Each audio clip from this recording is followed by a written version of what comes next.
이제 70페이지죠. 이제 오늘부터 이제 70페이지인데 앞부분까지 그 인지혁명이라고 하는 것에 대해서 이야기를 했습니다. 물론 아직 완전히 다 얘기가 끝난 게 아닌데요. 이제 이걸 하면서 더 상세히 얘기가 나올 겁니다. 근데 어쨌든 일단 한 가지 얘기가 끝난 것이고요. 그 이제 인지혁명이라는 것. 그 다음에 이제 3장하고 4장은 이제 그 인지혁명의 결과인데 이제 결과 중에서 농업혁명 이전까지의 결과죠. 그죠? 농업혁명 이전까지. 그러니까 이체 2부가 시작하는 농업혁명 이전까지 그 어떤 일이 있었느냐. 이제 그 결과입니다. 그래서 요거 지난번에 계속 말씀드린 것처럼 이거구나. 이게 그러니까 우리가 그 뭐 쉽게 말해서 선사시대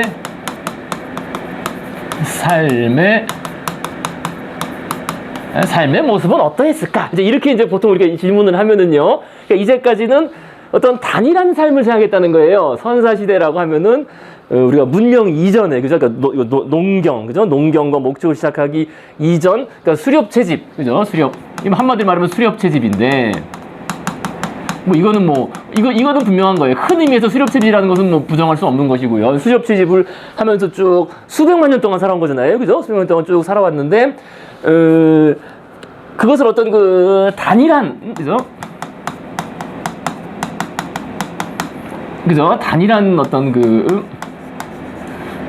forms of life. 그죠? 그 삶의 형태들을, 여러 가지 삶의 양식들을 가진 그런 삶 아니냐라는 이런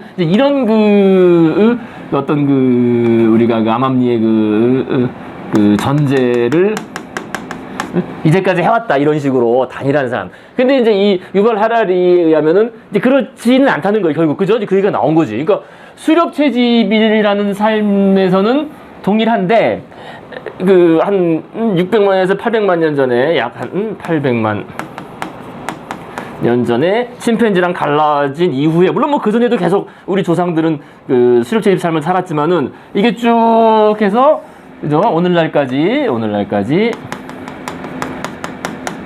현재까지 오는 단계에서,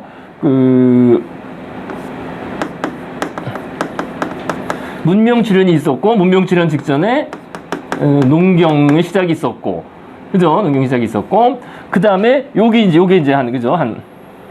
그러니까 우리는, 대체로 얘기할 때 그 전까지는 선사시대 삶의 모습이 어땠지? 결국 이제 제목이 이거잖아요. 지금 우리 제목이 아담과 이브가 보낸 어느 날이라는 게, 그죠? 아담과 이브, 즉 선사시대 우리 삶이 어떻게 살았을까라고 하는 그 질문에서, 여기서부터 여기까지가 다 동일한 삶이 아니라, 그죠? 이게 구분돼서 이전까지는 다 비슷하게 살았다. 수렵 채집을 하면서 비슷하게 살았다. 이게 아니라 수렵 채집은 수렵 채집인데 여기서 커다란 변화가 있었다는 거예요. 그러니까 7만 년 전, 그죠? 인지혁명을 통해서 즉 우리 사피엔스의 삶에 있어서는 동일한 수렵 채집의 삶을 쭉 살았지만, 그래서 우리가 지난번에 봤던 것처럼, 물론 여기에도 이제 다양한 종들이 있으니까요. 호모 에렉투스, 네안데르탈인, 그죠? 하이델베르겐시스 등등 다양한 종들이 존재했고, 근데 이제 우리가 봤던 것처럼 이제 이런 돌도끼를 사용했던, 만들었던 호모 에렉투스 같은 경우는 100만 년 넘게, 그죠? 한 200만 년 가까이 존속했지만은, 했죠. 그죠? 했고, 또 한편으로 보면은 이 사람들의 삶은 상당히 단일한 형태 아니었을까라는 생각을 할 수가 있어요. 그러니까 이거 똑같은 거를 지난번에 말씀드린 것처럼 140만 년 동안 만들고 살았으니까 이거를요. 그죠? 140만 년까지 똑같이 그냥 그거 만들고 살다가 멸종했으니까, 그런 면에서는 특별한 변화도 없고, 그런 면에서는 유라시아 대륙 여러 곳에 호모 에렉투스들이 살았지만 그 삶의 모습은 상당히 비슷했을 것이고, 아마 유전적으로 타고난 것에 의해서, 그죠? 타고난 성향에 의해서 비슷한 삶들을 살았을 것이다. 그 다음에 또 거기서 유전적인 변화가 있으면은 또 다른, 예를 들어서 하이델베르겐시스가 진화해서 또 요거랑은 약간 다른 삶을 또 쭉 살았을 것이고. 하지만 이제 그렇다는 거예요. 그래서 이제 우리가 이제 그렇게 말할 수 있는 거죠. 그러니까 이제 우리가 수선사시대 삶의 모습이라고 했을 때 이제 보통 단일한 삶의 모습이 전제를 한 상태에서 그것이 어땠는지를 쭉 이제까지 탐구해 왔는데, 근데 이제 이 유발 하라리 얘기는 여기서 요거는 잘라내야 된다는 거예요. 그죠? 잘라내야 된다. 요 인지혁명이 있었던 7만 년 이후에 우리의 삶은 물론 수렵 채집을 했지만 이것과는 같을 수가 없다는 거예요. 이것과는 같을 수가 없을 뿐만 아니라 결론은 나와 있죠. 그러니까 그러니까 이것과는 당연히 다를 뿐만 아니라 이 내에서도 이게 단일하지 않다는 거예요. 다양할 수밖에 없다는 거지. 사피엔스들의 삶이. 그죠? 지역별로 너무나 다양할 수밖에 없다는 겁니다. 왜냐하면 어떤 것을 믿느냐에 따라서, 그죠? 어떤 실제하지 않는 것을 믿을 수 있게 된 능력이라는 건데, 실제하지 않는 것을 우리가 그 말하기 나름 아니에요. 그죠? 지어낸 이야기, 어떤 이야기를 지어내서 그거를 믿느냐에 따라서 이 삶의 그죠? Forms of Life들이 너무나 다양해졌을 것이라는 거예요. 다양해졌을 것인데, 물론 그럼에도 불구하고 이제 공통점은 있겠죠. 그래서 그 공통점을 이제 한번 얘기해 보겠다. 그런 얘기입니다. 그래서요, 요걸 그렇게 보셔야 돼요. 우리 같은 생물학적인 또는 이제 이 어떤 커다란 연속성상의 보편성, 그러니까 생물학적인 보편성에 의해서 에 따라서 공통적인 삶의 모습이 있어요. 이것과 다 통일해 공통적인 삶의 어떤 모습들이 있을 것이고, 그다음에 어떤 사피엔스만의 어떤 특유한 삶의 모습들이 있을 것이다 라는 걸 우리가 생각해 볼 수가 있겠죠. 근데 그것을 단일한 형태로 우리가 가정해서 하는 것은 잘못된 일이다. 그런 얘기입니다. 지금 얘기가요. 그래서 이제 그거를 그렇게 이제 생각하시고 보시면 되겠습니다. 그래서 이제 아담과 이브가 보낸 어느 날이라는 게 결국 그런 얘기예요. 그래서 인간의 본성과 역사와 심리를 이해하려면 수렵 채집인 조상들이 머릿속으로 들어갈 수밖에 없다. 그래서 이거는 우리가 초에 강의 초에 말씀드렸던 것처럼 우리는 그러니까 양복을 입은 원시인이다. 뭐 이런 말 있잖아요, 그죠? 양복을 입은 원시인 그런 표현도 썼습니다. 그래서 우리 종은 존속 기간의 거의 대부분을 수렵 채집인으로 살았다. 그죠? 저 농경 시작한 한 1만 년 전 이전에는 다 수렵 채집인으로 살았고, 그러니까 유전적으로 커다란 변화가 있을 시간이 별로 없었다는 거예요. 그죠? 저 1만 년 빼고 앞에 정말 그대로 수십만 년 동안 기간 동안에 유전적인 변화가 누적된 것이지 최근에 1만 년 동안에는 그렇게 커다란 변화가 없었을 것이다라는 게 기본 전제입니다. 그래서 물론 지난 100년간 도시 노동자나 사무직 직원으로서 일용할 양식을 얻은 사피엔스의 숫자는 지속적으로 늘어났고, 이에 앞선 1만 년 동안 대부분의 사피엔스는 농부와 목축인으로 살았다. 근데 혹시 중간중간 읽으시다가 질문 있으면 자유롭게 질문하세요. 이해 안 되시거나 의문 있으거나 무슨 의견 있으시면은요. 하지만 이 기간은 우리 조상들이 수렵과 채취를 한 수만 년에 비하면 눈 깜짝할 새이 지나지 않는다. 이제 그 앞에 수십만 년의 시간. 그래서 오늘날 번성하는 진화 심리학에 따르면 현대인의 사회적, 심리적 특성 중 많은 부분이 이처럼 농경을 시작하기 전의 기나긴 시대 형성되었다. 그러니까 이 특성이라는 게 유전적인 특성을 말하는 거죠. 심지어 오늘날에도 우리 뇌와 마음은 수렵 채집 생활에 적응해 있다고 이 분야 학자들은 주장한다. 우리 뇌와 마음이 이제 수렵 채집 생활에 적응되어 있다. 그래서 대표적인 사례가 뱀이나 거미에 대한 그런 본능적인 두려움 같은 거예요. 뱀, 거미 이런 거 쓱 기어다니고 보면은 애들은 막 소리 지르고 이러잖아요. 그죠? 그것을 우리가 선천적으로 두려워하게 돼 있다는 겁니다. 뱀, 거미, 전갈 이런 거. 그렇고요. 자, 그래서 식습관, 분쟁, 성적 특질 모두 우리의 수렵 채집 마인드가 후기 산업 사회의 환경과 그 대도시, 여객기, 전화, 컴퓨터와 상호작용한 결과다. 그래서 이런 환경 덕분에 우리는 이전에 어떤 세대와 비교하더라도 물적 자원이 풍부해지고 수명도 길어졌지만, 이 환경은 또한 우리로 하여금 소외되고 우울하고 압박받는다고 느끼게 만들었다.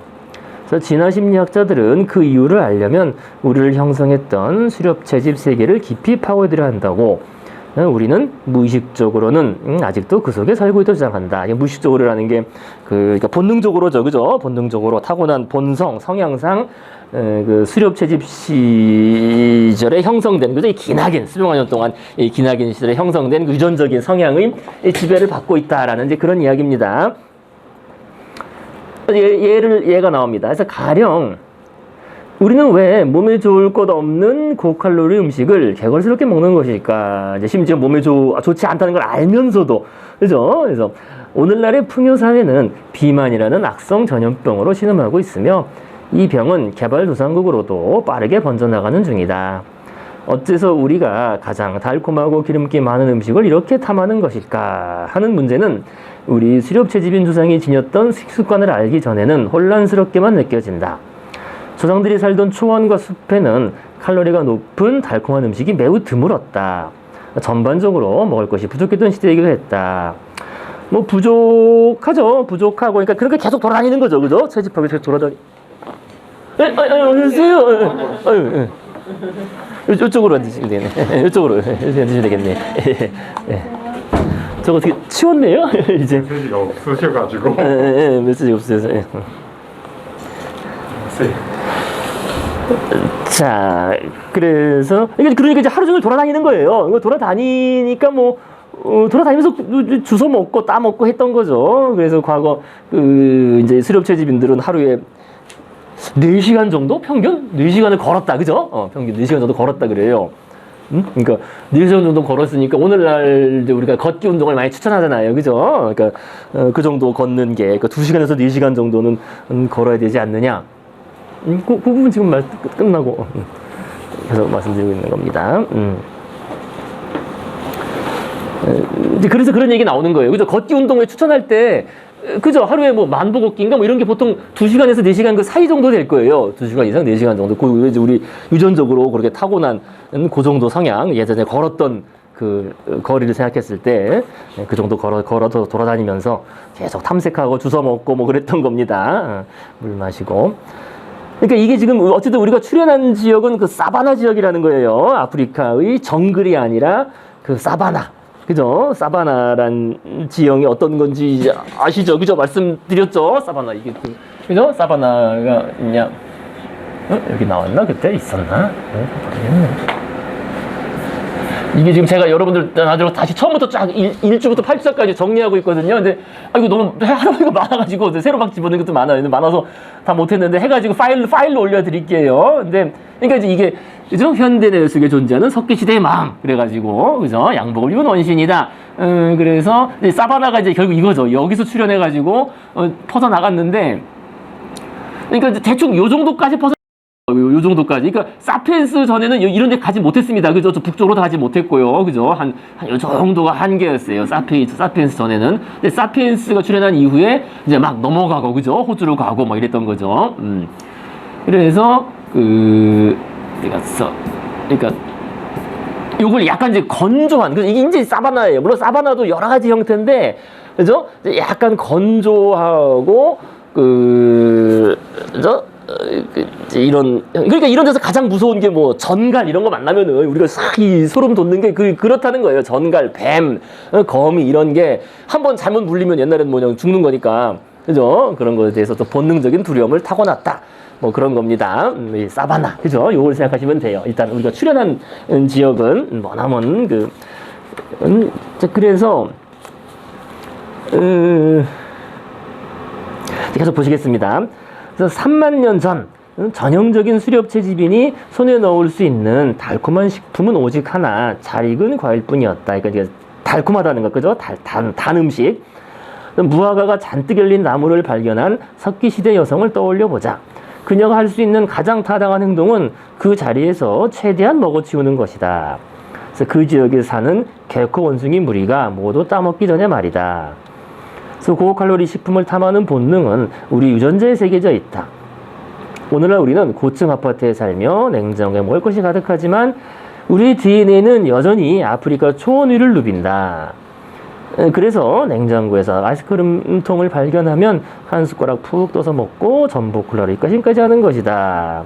그래서 이것을 뭐 이 유발 하라리는 뭐 개걸스러운 유전자 이론 이렇게 이제 표현했습니다. 다음 절에요, 그죠? 근데 요거는 그러니까 이건 말 그대로 아까 말씀드린 것처럼 그러니까 공통된 사항이 되는 거예요. 그러니까 이거는 꼭 사피엔스만 해당하는 게 아니라, 그죠? 그 이전부터, 이거 뭐 침팬지도 마찬가지고, 그죠? 침팬지도 주면은 뭐 일단 배불리게 양껏 먹겠죠? 그래서 이전부터 해당하는, 그죠? 이전부터 해당하는 공통적인 사항. 그리고 어떻게 오늘날까지, 그죠? 오늘날까지도 그 관련된 유전자는 변하지 않았다는 거예요. 변하지 않았지.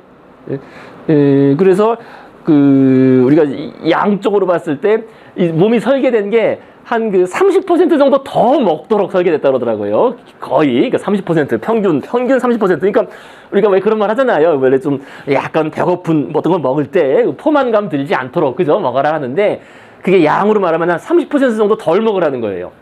근데 이제 보통 그렇게 설계됐다는 거죠. 우리가 이제 양껏 먹어봤자 사실은 뭐 2배를 먹지 못하잖아요. 그죠? 한 130% 정도를 채워 넣을 수가 있는데 그게 이제 이렇게 없을 때 일단 최대한 많이 먹도록. 근데 최대한 많이 먹도록 우리가 어떤 예비 창고를 만들어 놓는 것도 한편으로는 낭비잖아요. 그죠? 그러니까 예비 창고를 따로 만들지 못하고 그것을 한 130% 정도로 이제 그 정도에서 우리가 그 정도로 진화한 거죠. 진화한 거고요. 이제 여기서 아주 중요한 원리가 한 가지 나옵니다. 오늘 얘기에서 아주 중요한 얘기가 이제 이건데요. 이제 처음 요 관련해서 요거예요, 요거. 요거 지금 이게 이제 지금 나온 게 이제 이 유발 하라리는 개걸스러운 유전자 이론이라고 이렇게 표현했잖아요. 표현을 그죠? 그러니까 우리는 그 문제가 있는 걸 알면서도 그죠? 고칼로리 음식, 좀 달콤한 거 먹고 식사 다 하고 나서도 또 달콤한 디저트 먹고 커피 또 마시고 그죠? 이러는데 그 이제 이게 이제 뭐냐? 이게 우리의 일종의 적응 행동이라는 거예요. 자, 그래서 제목이 이제 그 현대 문명과 인간의 부적응. 그 부적응하면 우리가 도태되겠지, 죽겠죠, 그죠? 없어지겠지. 예, 그래서 부적응. 그래서 생물학적 적응과 쾌락. 이 쾌락과 행복의 본성에 대한 생물학적 접근이 되겠습니다. 그 종합적인 얘기는 다른 기회에 말씀드리도록 하고요. 관련된 내용. 그러니까 이제 얘기는 사실 쉬워요. 우리 진화, 생물학적인 진화를 생각할 때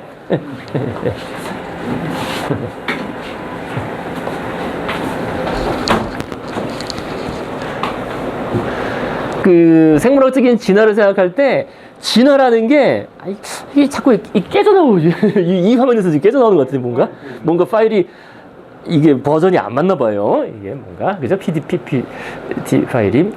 그러니까 우리가 생물학적으로 적응을 해야 존재할 거 아니겠어요? 기본적으로 그죠? 모든 게 적응을 해야 존재하니까 그 환경에 적응을 해야만 우리가 존재하고 생존할 수가 있는데 그래서 우리가 예전엔 존재했지. 과거 아까 여기 그렸던 것처럼 수백만 년의 기간 동안 우리 살아오면서 다양한 적응.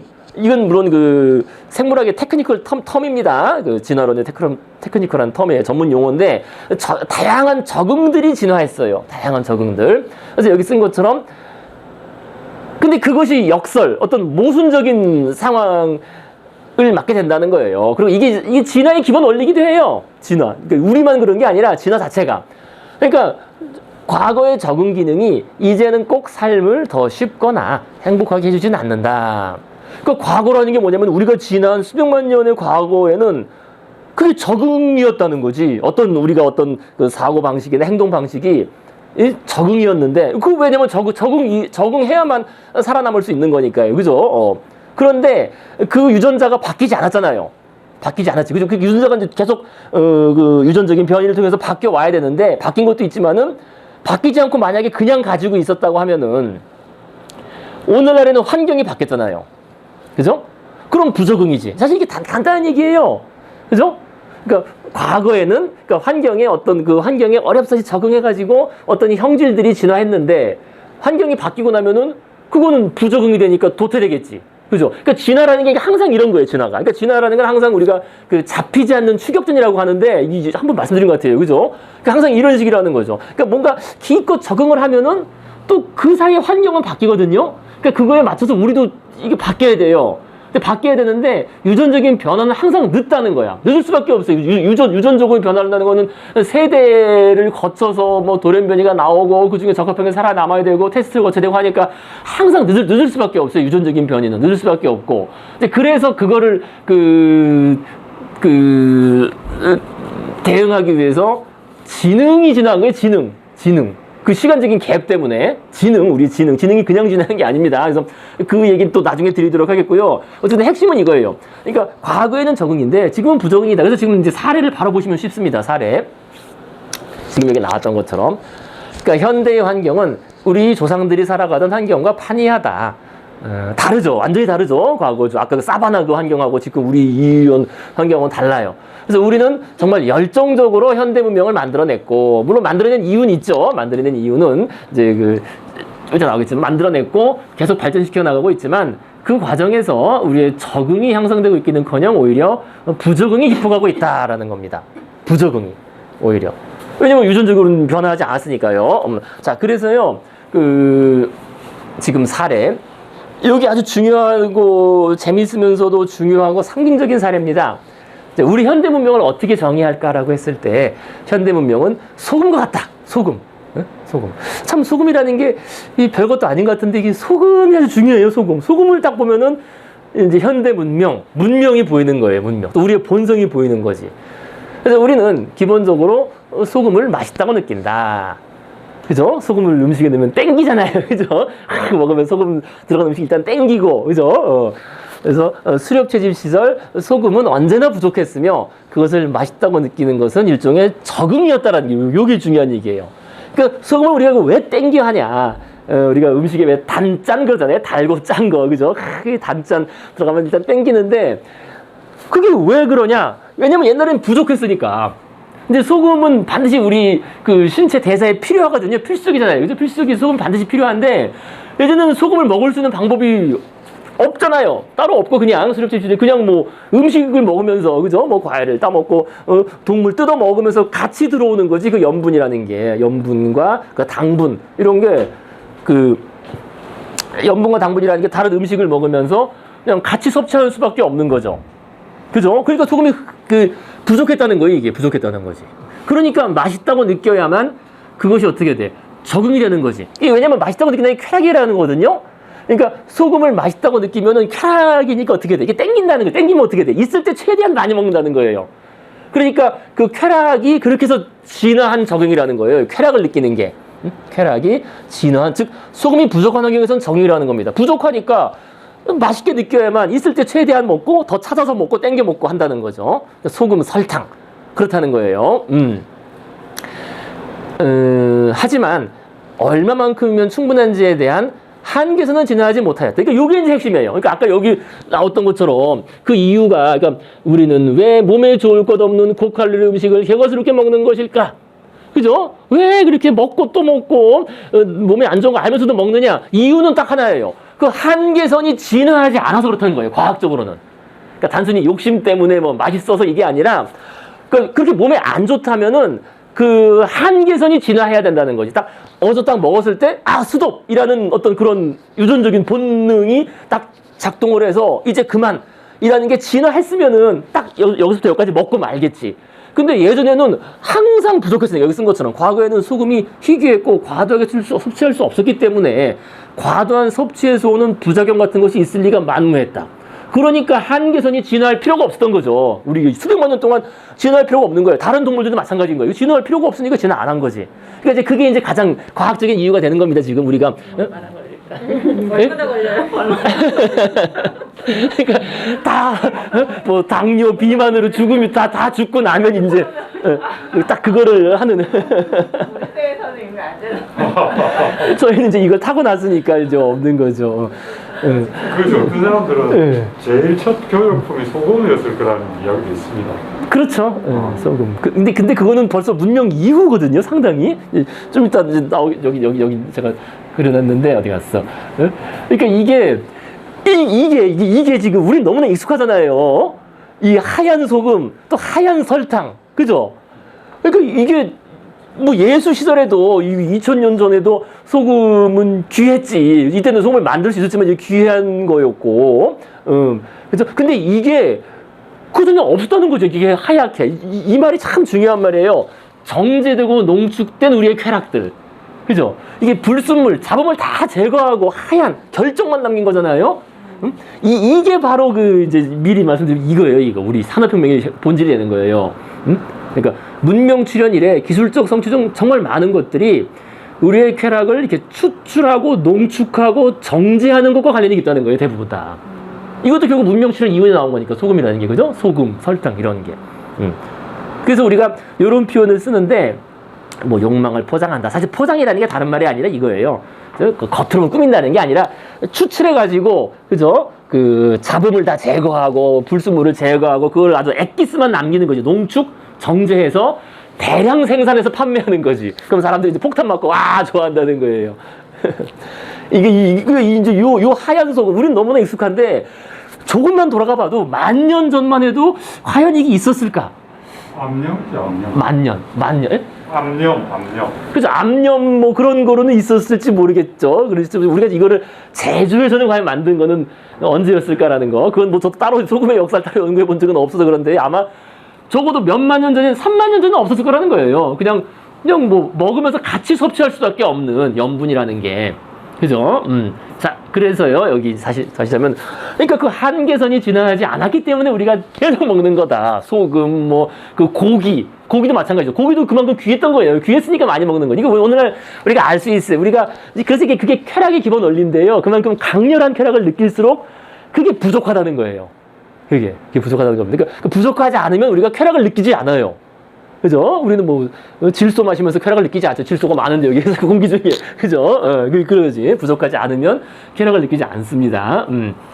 미학이 기본 원리기도 해요. 항상. 그래서 미학은 항상 그 유한성에서 출발해요. 유한성. 유한해야만 우리가 뭘 느끼거든요. 유한하지 않으면 느낄 이유가 없는 거죠. 그래서 하지만 소금을 쉽게 구할 수 있게 된 오늘날 감자칩 한 봉지에는 과거 우리 조상들이 일주일 동안 섭취할 분량의 소금이 들어있다. 아마 더 이상 더 들어있을 거예요. 그죠? 하지만 우리에게 소금은 여전히 맛있다. 여전히 맛있다는 게 뭐냐면 이거죠. 이와 관련된 우리의 유전자는 변하지 않았다는 거예요. 그죠? 유전자는 변하지 않았다. 유전자는 변하지 않았다. 그냥 그 수십만 년 동안 지난 유전자를 아직도 가지고 있기 때문에, 현재 가지고 있기 때문에 우리가 섭취하는 소금의 양은 점점 더 증가하고 있다는 거예요. 맛있으니까 더 넣고 또 그걸 이제 팔아야 되니까 더 자극적으로, 그죠? 단짠 해가지고 막 그 패스트푸드에 막 소금 설탕 덩어리 아니에요. 그래서 애들 음료도 그렇고, 그죠? 그래서 이로부터 각종 건강 문제와 사회 문제가 발생하고 있다라고 이제 이렇게 이제 얘기를 드리겠는데, 근데 이게 소금 하나에 국한된 게 아니라는 거예요. 좀 전에 말씀드린 것처럼 이거고. 그러니까 현대 문명은 소금 같다라는 게, 소금이 바로 현대 요 물질. 현대 문명은 물론 여러 가지죠. 그 중에 물질적 요소하고 연관해서는 그게 정말 핵심적인 상징물이라는 겁니다. 모든 게 소금처럼 돼 있는 거예요. 왜냐면 우리가 좋아하니까 뭐를 자꾸 만들고 대량으로 만드는데 본질은 똑같다는 거지. 소금하고 똑같이. 즉 서구에서 유래해서 전 세계로 확산된 현대 물질 문명의 거의 모든 요소들은 우리 본성에 대해서 소금과 같은, 그러니까 본성에 대해서 소금 같다는 게 뭐냐면 본성상 우리가 그걸 땡겨 하니까, 그죠? 땡겨 하고 쾌락을 느끼니까 좋아하는 것이고, 근데 그 한계선은 지나지 않았고, 그러니까 이제 소금처럼 아까 말씀드린 것처럼 이제 여기 쓴 것처럼 우리가 먹는 것, 보는 것, 느끼는 것, 우리를 끌어당기는 쾌락적인 물질적 요소들은 다 그와 같은 것이다. 그래서 우리가 이걸 좋아하는 것은 원래 예전에는 부족했으니까 좋아한다는 거죠. 고기, 뭐 MSG 이런 거, 그죠? 그래서 그 좋아하는 것은 우리의 타고난, 유전적으로 타고난 적응적 그런 적응입니다. 적응, 그죠? 원래는 적응이었다는 거지. 그걸 쾌락으로 느껴서 자꾸 이렇게 섭취해야만 우리가 생존에 플러스가 됐던 건데, 얘네는 항상 부족했으니까 한계선은 지나지 않았고. 근데 우리는 그것이 땡기니까 문명을 발전시키면서 가장 먼저 한 일이 그거라는 거예요. 이런 것들을 추출하고 정제하고 농축한, 사실 이거지 뭐 문명이라는 게. 그죠? 문명이 이거죠. 그래서 아까 나왔던 이 얘기입니다. 바로 우리의 쾌락들을 추출하고 농축하고 정제한 것. 그것이 문명의 출현이고, 또 그것을 대량으로 이제 하게 된 게 산업혁명이에요. 그래서 본질적으로 동일해요. 아까 그 문명의 출현과 산업혁명은 본질적으로 동일한, 그죠? 욕망을 추출하고 농축해서 대량 생산하는 그런 것으로 이제 동일하다라는 겁니다. 그런데 물론 이제 이것이 이제 아까 말씀드린 것처럼 이제 오늘날에 우리한테는 부적응이 되고 있는 거죠. 그죠? 너무 많이, 이제는 사실 많이 먹어서, 오늘날은 모든 병은 많이 먹어서예요. 그죠? 그래서 못 먹어서 뭐 걸리는 병은 거의 없고, 사실상 없죠. 못 먹어서 걸리는 병은 없고, 무엇이든지 많이 먹어서 병에 걸리는, 그죠? 그게 부적응이라는 겁니다. 부적응. 그래서 그 부적응이라는 게 마찬가지 여기 쓴 것처럼, 그러니까 우리 본성에 따른 행동, 우리 본성에 따라서 땡겨서 먹는데, 그렇게 행동하면 할수록 현대적 환경에서는 잘 작동하지 않고 부적응과 치명적 문제를 낳는다. 그래서 결국 우리 본성에 따른 행동이 우리 미래에 대한 중대한 위협이 되고 있죠. 그죠? 계속 뭐 땡겨서 만들고 먹고 하다 보니까 이제 환경도 파괴되고 자원 고갈되고 뭐 이렇게 되는 겁니다. 자, 그래서 뭐 이것이 이러한 그 악순환을 가져온다는 건 쉽게 알 수 있어요. 그죠? 소금을 넣으면은 다음엔 더 넣어야 되고, 그죠? 계속, 그죠? 소금의 양을 계속 증가시켜 가야 된다. 그럼 뭐 그 한계가 있죠. 결국에는, 그죠? 어떤 뭐 그 물리적인 한계, 뭐 병에 걸리거나 뭐 기능 이상이 오거나 해서 문제가 생기는 것처럼 우리 지구 자체도 지금 이렇게 되는 건 아니냐라는 그런 얘기입니다. 자, 그래서요, 우리는, 그러니까 한마디로 말하면 이제 그거죠. 우리의, 이게 길어지는데, 그러니까 쾌락이라는 게, 이게 어떻게 깨지지? 이건 리셋을 하면 계속 이러던데, 이게. 예, 계속 그러니까. 그러니까 이제 이게, 이건 나중에 또 시간 관계상 나중에 또 말씀드리겠습니다. 저 치즈 조각 케이크 말씀드리는 건데요.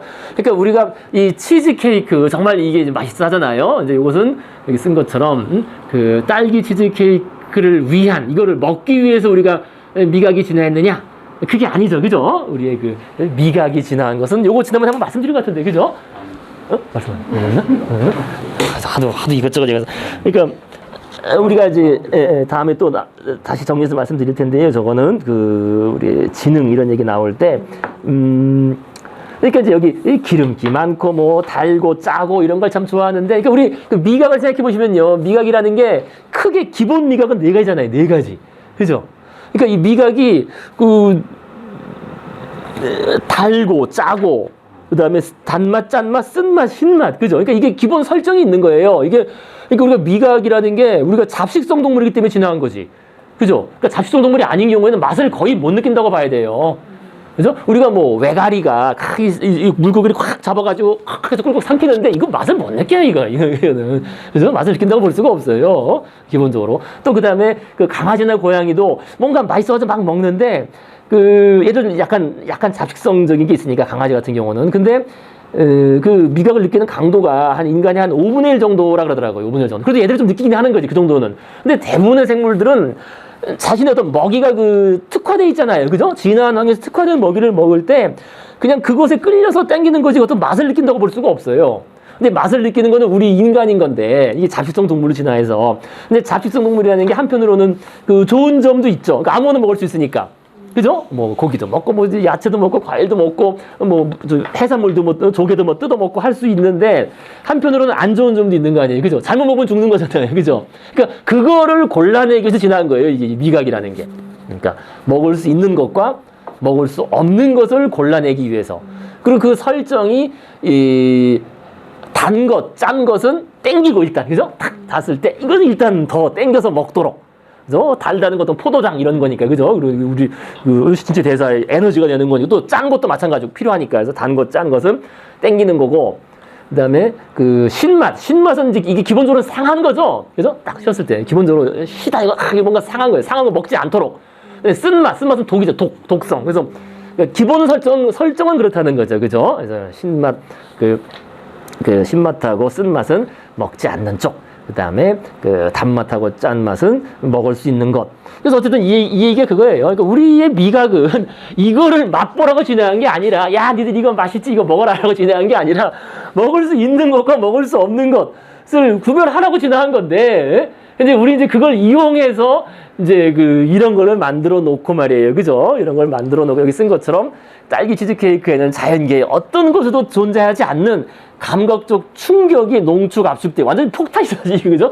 딱 집어넣으면 이거 뭐 완전히 여기 어떤 과일의 달콤한 맛과 뭐 견과류 고기의 부드러운 맛과 이 시원하면서 이 폭탄, 이런 거 오로지 즐기기 위해서, 그죠? 즐기기 위한 쾌락을 농축해서 만들어낸 것. 이게 이제 우리 문명의 본질이기도 하다는 겁니다, 한편으로는요. 그래서요, 아까 여기 썼던 것처럼, 이제 우리가 도식화시켜서 말씀드리자면은요, 지난번에 그런 말씀 드렸어요. 우리는 왜 이렇게, 그죠?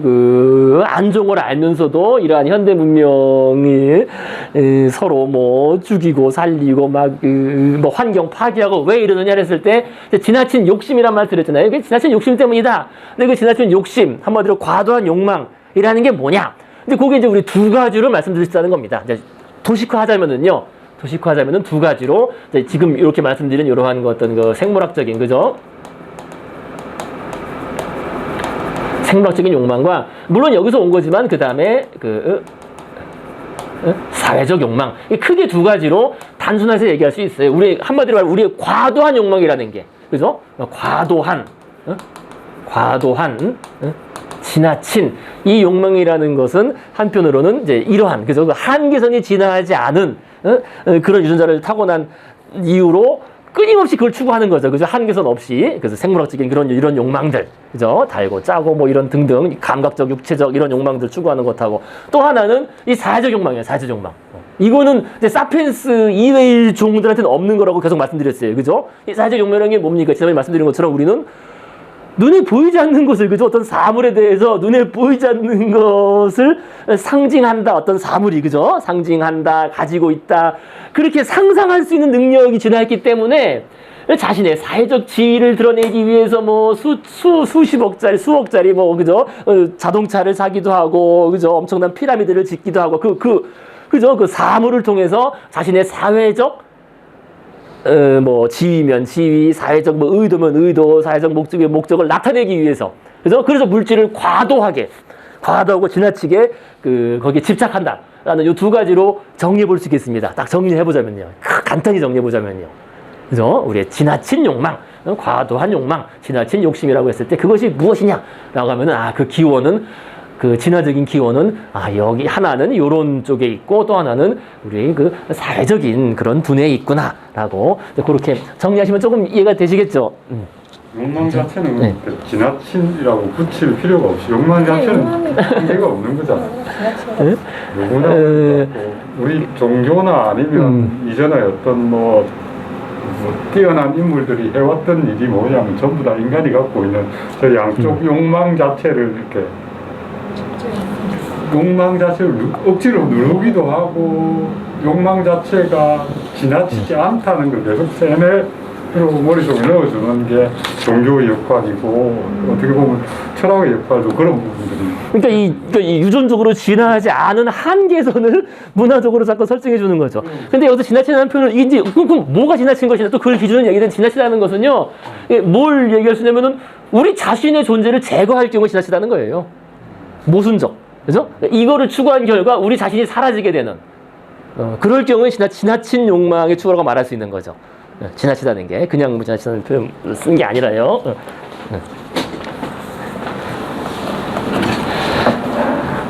어떻게 우리 안지현님 좀 이해가 좀 전반적인 이해가 좀 되시나요? 되게 오늘은 좀 지난번에 처음 오셔서 좀 그러셨는데 이제 조금 이제 큰 흐름이 설명을 잘해주셔서.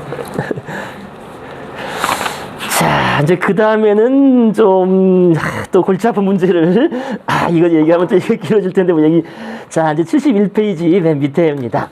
그래서 이 개걸스러운 유전자 이론은 널리 받아들여지고 있다. 그래서 이 정도는 이제 다 우리가 인정하는, 그죠? 그 생물학적으로, 진화심리학적으로. 근데 다른 이론들은 이보다 훨씬 더 논쟁적이다. 예컨대 일부 진화심리학자들은 고대 수렵 채집인 무리는 일부 일처제 부부를 중심으로 핵가족이 아니었다고 주장한다. 이제 골치 문제 나왔어요. 예전에 가족 형태, 그죠? 남녀 그 관계 이런 게 어땠는지. 그러니까 이들의 공동체는 사유재산이나 일부 일처 관계, 심지어 아버지라는 개념도 없이 살았다는 것이다. 무리의 여성은 동시에 여러 명의 남자 그리고 여자와 성관계를 하고 밀접한 유대를 맺을 수 있었을 것이다. 또한 무리의 성인들은 모두 힘을 합쳐 아이들을 키웠을 것이다. 누가 자신의 친자식인지 확실히 아는 사람은 아무도 없었기 때문에 남자들은 모든 아이에게 공평의 관심을 나타냈고, 또 이것이 뭐 별다른 문제가 안 되는 게요, 그 내에서는 거의 다 자신의 사돈의 8촌, 아니 뭐 4촌의 8촌에 다 유전적으로, 그죠?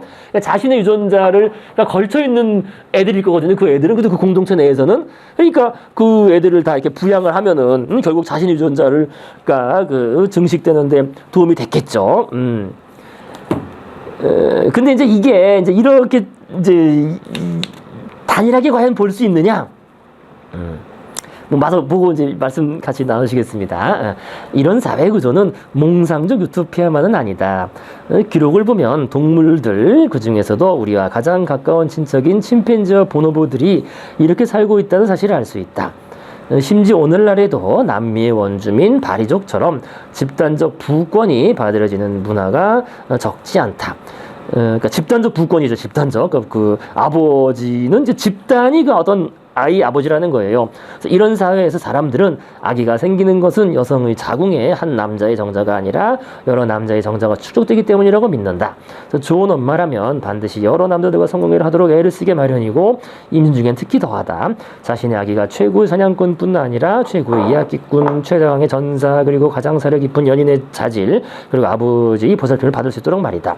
이런 이야기가 한심하게 들린다면 현대 발생하기 발달하기 전에는 사람들이 한 명의 남자의 이야기가 생기는지 많은 남자의 생기는지를 판별할 확실한 증거가 없다는 사실을 염두에 두자. 그래서 예전에는 알 수가 없었죠. 오늘날 결혼 생활을 특징 잦은 불륜. 이 사람 자꾸 이렇게 불륜 이런 걸 좋아해. 자기가 이게 맞나? 불륜, 높은 이혼율이.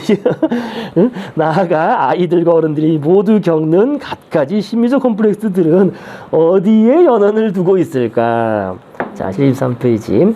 고대 공동체 이론의 지지자들은 사람들에게 인간의 생물학적 소프트웨어와 맞지 않는 핵가족과 일부 일처제로 살도록 강제한 탓이라고 주장한다. 그러니까 우리 원래 타고난 거는 그냥 이렇게 좀 상당히 자유롭게 그죠? 이렇게 그 성관계를 하고 아이를 공동으로 양육하고 살았는데 그거에서 벗어나가지고 일부 일처제를 강요하니까 스트레스 받고 맨날 싸우고 그죠? 불륜에 이혼에 뭐 이렇다는 거예요. 사회적 갈등. 이런 주장하는 사람도 있습니다. 자, 계속 보시면요. 그러나 많은 학자가 이 이론을 강하게 거부하며 일부 일처제와 핵가족의 형성은 인간 행태의 핵심이라고 주장한다. 근데 이것도 또 참 그죠? 자, 고대 수렵 채집 사회가 현대 사회보다 좀 더 공유적이고 공동체적이고 평등한 경향을 지니기는 했지만 그럼에도 이들 사회는 수많은 개별 단위로 구성되었으며 각 단위는 질투심 강한 커플과 그들이 함께 키우는 아이들로 구성되어 있다는 것이다. 그래서 오늘날 대다수 문화에서 일부 일처 관계와 핵가족이 표준인 것은 이 때문이고, 그러니까 우리 이제 타고난 성향, 그죠? 생물학적인 성향이 큰 틀에서는 이제 일부 일처 관계라는 거예요. 그래서 남녀가 자기 파트너에 대해 강한 소욕을 느끼며 자신의 아이에게 집착하는 것도 그 때문이며, 현대 국가인 북한과 시리아에서 정치 권력이 아버지에서 아들로 전해지는 것 또한 그 때문이다. 뭐 현대 국가뿐만 아니라 뭐 과거 왕정도 그죠? 계속 그렇게 했는데, 그런 것도 이런 그 유전적인 어떤 소유욕, 그죠? 이런 것 때문에 집착하게 된, 결국 그것은 일부 일처제에 부합하는 거 아니냐, 이런 얘기입니다. 그래서 이런 논쟁을 해결하고 우리의 성적 특징, 사회, 정치를 이해하려면 조상들의 세월 여건에 대해 알 필요가 있다. 7만 년 전 인지혁명과 12,000년 전 농업혁명 사이에 사피엔스가 어떻게 살았는지 말이다. 자, 그래서요, 뭐 지금 요 정도 얘기로 그 결혼 형태, 결혼이라든지 어떤 우리의 그 남녀 관계에 대한 얘기를 뭐 간단히 몇 가지 이론을 얘기해서 정리하고 있는데요. 뭐 이 얘기만 간단히 하고, 요게 그러니까 이것도 한마디로 말하면 그 단일한 삶의, 그러니까 단일한 그 방식은 아마 아니지 않았을까라는 이제 그런 이제 얘기를 해볼 수가 있습니다. 근데 이제 한마디로 말해서 일단 생물학적인 그 답은 있어요. 생물학적으로는 우리가 왜 이거잖아요. 일부 일처제, 그죠? 그러니까 그 남녀, 그죠? 여성과 남성이 그 어떤 그 1대1이냐, 그죠? 1대 다냐, 또는 다대1이냐, 또는 다대다냐, 그죠? 그러니까 그 일부 일처제, 그죠? 일부 다처제, 그죠? 다부 일처제, 그죠? 다부 다처제, 뭐 이렇게, 그죠? 이거 뭐 거의 뭐 군혼 그런 개념인데, 이게 어느 거냐라고 했을 때, 생물학적으로는 이게 우리가 생물학적으로는 인간이 약한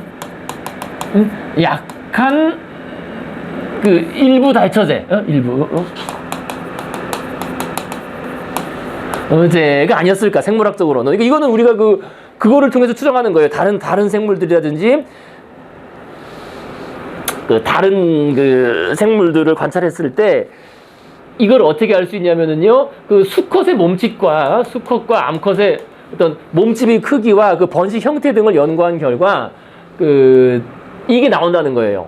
그러니까 우리 이 사피엔스 같은 경우에는 그 사피엔스 수컷과 암컷의 몸집의 크기가 대략 한 그 10% 정도 차이가 나죠. 대략 10%. 그러니까 수컷이 한 10% 정도 크다는 거야. 남성이 평균. 그러니까 이것을 봤을 때 한 요 정도.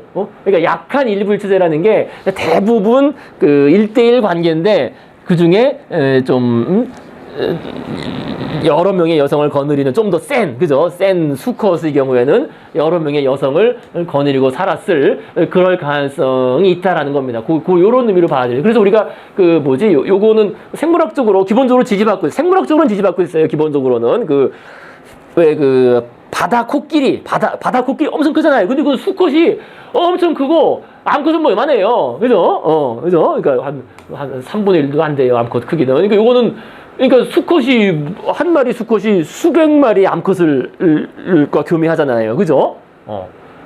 그리고 고릴라 같은 경우도 수컷이 엄청 크고 암컷은 뭐 그것에 뭐 한 3분의 2 정도밖에 안 되는 그러면서 그러니까 고릴라도 한 마리 수컷이 그 여러 암컷을 거느리고 그래서 그런 이 어떤 몸집의 크기나 그 그죠? 피지컬적인 비교를 통해서 그 다음에 그 실제 생물들의 그 생태를 관찰했을 때 생물학적으로 이런 결론이 나온다는 겁니다. 그 몸집의 크기가 그것이 그죠? 그 암컷과 수컷이 어떤 관계를 맺어왔는지를 잘 보여준다라는 겁니다. 그래서 이것이 뭐 동등한 경우에는 거의 1대1 관계를 맺는 경우도 있고요. 10% 정도 차이 나면 사실은 1대1 아닙니까? 왜냐하면 여성이 임신을 했을 경우에 그렇게도 볼 수 있죠. 그러면 뭐 다른 동물에 비해서는 거의 1대1이죠. 거의 1대1인데 여기 아마 또 수컷의 사망률이 좀 더 높고 그래가지고 사망한 경우에는 또 그것을 또 그래서 아마 그런 것이 반영된 그래서 어쨌든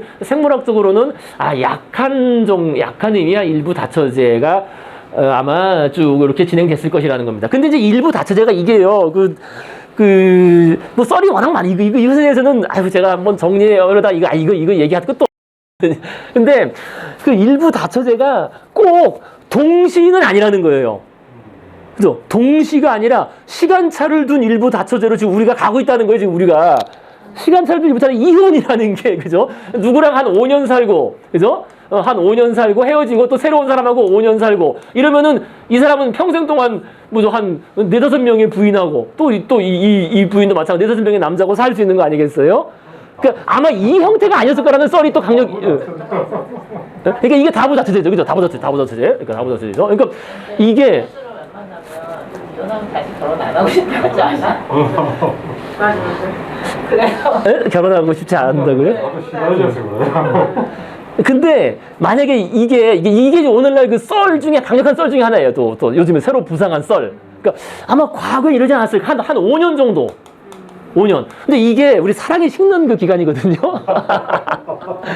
대충 처음에 다 불같이 딱 사랑을 해가지고 딱 5년 정도 간다는 거예요 서로. 그러니까 또 5년도 서로 그 5년 그 사이 내에 다른 애들이 뭐 찝쩍거리면 아주 질투심이 강하게 대응하고 하는데 한 5년 정도 지나면 이제 애가 나오잖아요. 애가 나오고 애가 1년 만에 나오면은 이게 4년 간다는 거예요. 애가 4년이 뭐가 중요하냐면 4년이면은 걸어 다닐 만한 나이. 수렵 채집 시절에서.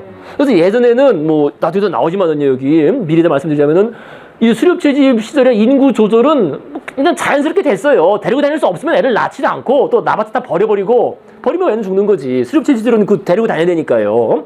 그래서 그게 한 4년 정도 조사해본 결과 오늘날 조사해보면 한 4년 정도 텀이라는 거예요. 애를 낳는 텀이. 그러니까 4년 정도 텀을 두고 3-4년 그러니까 애가 걸어다니고 쫓아다니는 그 무리를 쫓아다닐 정도 나이. 그러니까 대충 그 정도 되는 거지. 그래서 그렇게 기를 때까지 같이 딱 서로 사랑하고 애 기르다가 또 새로운 사람하고 눈 맞아가지고 또 서로 살고 또 애 낳고 요게 이제 우리 그 호르몬이 또 그 정도 한 5년 되면 사랑 호르몬이 사라진다고 하잖아요. 4-5년 되면. 그러니까 이게 5년 주기 대략 5년 주기 다부자트제 아니었을까라는 그런 썰도 있습니다. 그래서 정신력이야. 정신력으로. 그래서 뭐 오늘날 나왔던 썰을 소개드렸고요. 그래서 근데 오늘은 상당히 비슷하게 가고 있어요. 그 이혼이 자유로워지면서 이혼과 결혼 좀 그래요, 그죠? 나이 들어서도 혼자 살긴 좀 그렇거든, 그죠? 그냥 또 꼭 애를 낳지 않는다고 하더라도 또 뭐 같이 살아요, 나이 들어서 살다가 또 근데 한 5년 살면 실증 나는 거지, 그죠? 그런데 어쨌든 이제 지금 말씀드린 사항은 또 요 전에 해당한다는 거예요. 이 전에.